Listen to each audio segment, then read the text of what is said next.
Bir tarafta Roma'nın celladı, diğer tarafta Taceddin Noyan. Bu saldıranlar Moğollar. Yenişehir'de Yakup Bey'i vuranlar da alt kılığındaydı. Kayıra gelmeyenler arasılaşmak istediler.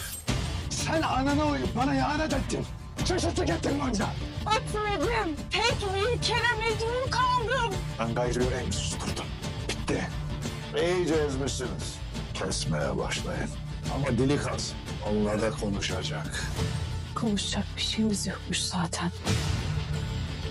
Orhan çoktan kararını vermiş. Şimdi bu tekfurlar baş kaldırmak için bütün fırsatları kollayacaklar. Madem ki devir değişti, o vakit kavga da büyüyecek.